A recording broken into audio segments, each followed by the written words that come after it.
vía Zoom y nos vamos a conectar en ese momento con Juan Martín Pérez, director de Tejidos de Redes.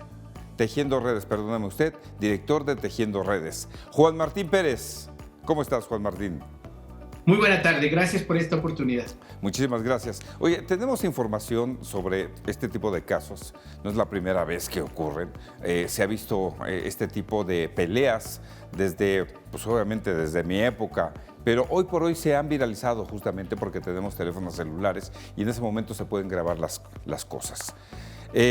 Seguramente hubo muertes ya también por este tipo de bullying. Antes se llamaba pues de otro tipo de nombramientos. Pero ¿qué es lo que está pasando con nuestro tejido social, con los jóvenes? Sí, mira, yo creo que efectivamente la violencia escolar ha existido pues por décadas. Esto lamentablemente se ha llevado a normalizar, como que a todos nos pasó y que no tenía mayor trascendencia. El momento que tenemos ahora, afortunadamente, es que podemos nombrarlo, y eso es violencia. Pero lo más importante es que podemos señalar que las responsables de lo que sucede en los establecimientos educativos son las autoridades y que ninguna forma de violencia puede ser justificable. Entonces, sí, efectivamente tenemos ahora las redes sociales que permiten compartir la indignación, pero también es como en todos los temas, es un riesgo en términos de la desinformación o la aparente presencia de más casos, y no necesariamente está sucediendo. Es decir, la evidencia que tenemos disponible es que cada vez más los niños y niñas, las personas adolescentes, documentan estas agresiones, a veces como diversión, a veces como parte de la denuncia, como el que acaban de presentar ustedes de la agresión del maestro al alumno, y esto me parece que es muy poderoso y positivo, pero seguimos teniendo en todo esto la ausencia de las autoridades. En el caso de Teotihuacán, es paradigmático porque nos muestra precisamente toda la cadena de responsabilidades y omisiones que llegaron o que concluyeron con la muerte del adolescente. Es decir, pasaron 20 días antes de que el adolescente pudiera morir. Y esto implicó una mala respuesta y una mala gestión de la autoridad de esa escuela, que normalizó, justificó y lo redujo a un tema de conflicto de dos niñas. El servicio de salud que revisó inicialmente a esta pequeña y que no la derivó a una especialidad para una tomografía o algún otro tipo de estudio, pese a que hubo un objeto contundente, una piedra, participando en este hecho, digamos, las imágenes que circulan está sangrando y ahí hay una grave omisión. Y por otra parte, las autoridades de protección de infancia a nivel municipal y estatal, que son las responsables de que estos hechos, cuando se dieron a conocer, tuvieran una respuesta institucional. Y en todo esto lo que vemos son omisiones. Y vemos entonces ahora una narrativa pública que responsabiliza exclusivamente a la niña, que lo es y está detenida y esperemos que pueda llevar un proceso apropiado y la familia tendrá acceso a la justicia y una reparación del daño.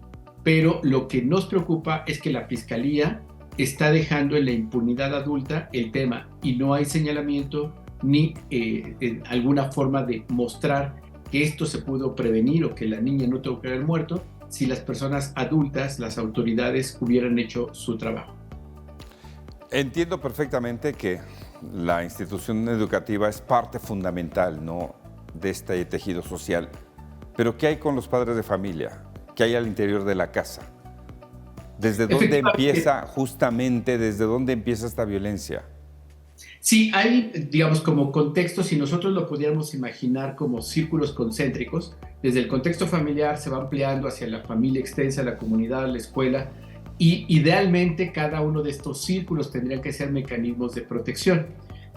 Cuando comienzan a fallar al interior de las dinámicas familiares, que estamos en contextos, recordemos que el confinamiento incrementó la violencia familiar, las instituciones no lograron tener una respuesta, pero además también tenemos, y esto no hay que perderlo de vista, estamos en un país profundamente violento.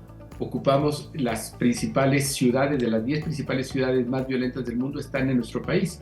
Tenemos más de 16 años con una guerra, la militarización y prácticamente los crímenes de alto impacto se han multiplicado. Todo esto se da en los territorios y precisamente el Estado de México ocupa, con mucha tristeza, los primeros sitios estadísticos de peores lugares. Desaparición, feminicidios, impunidad, de tal suerte que lo que están viviendo las niñas y los niños, que no nacen malos, que no nacen violentos, es precisamente una reproducción de la violencia.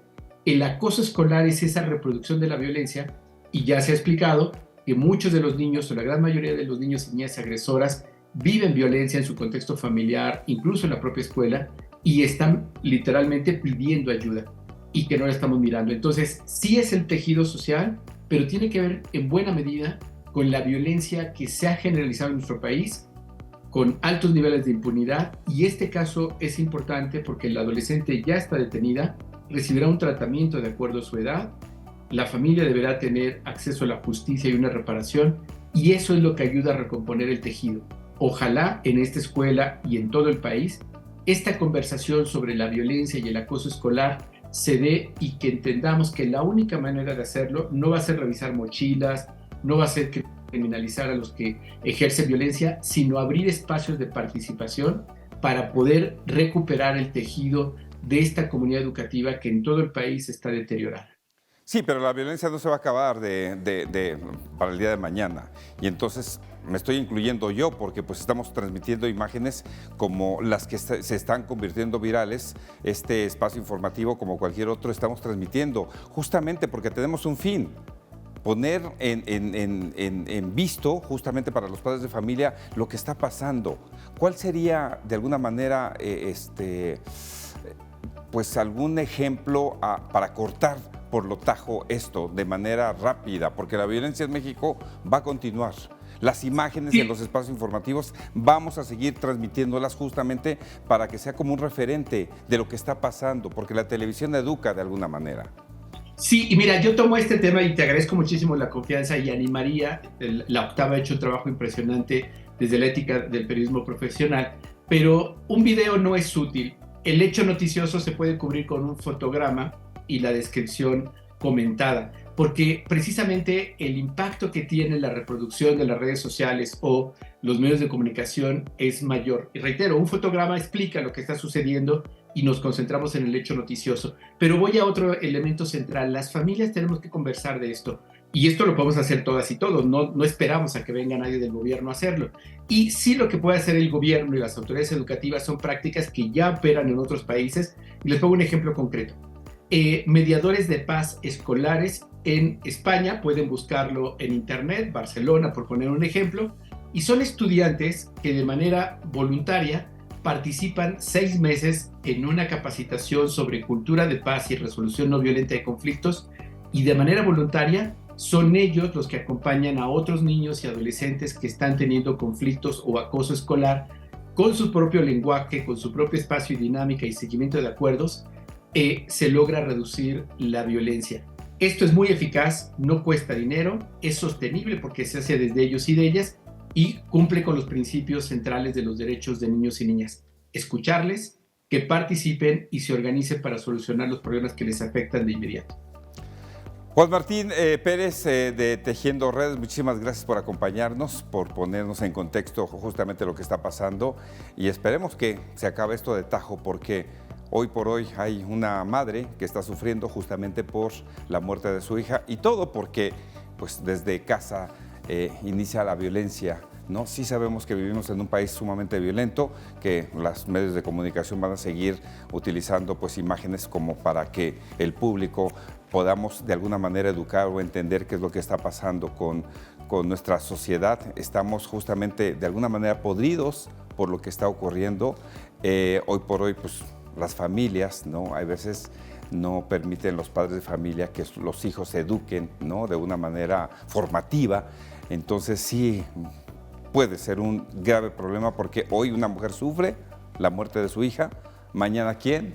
¿No? Entonces sí hay feminicidios, sí hay violencia, pero este tipo de cosas yo creo que se pueden evitar desde casa.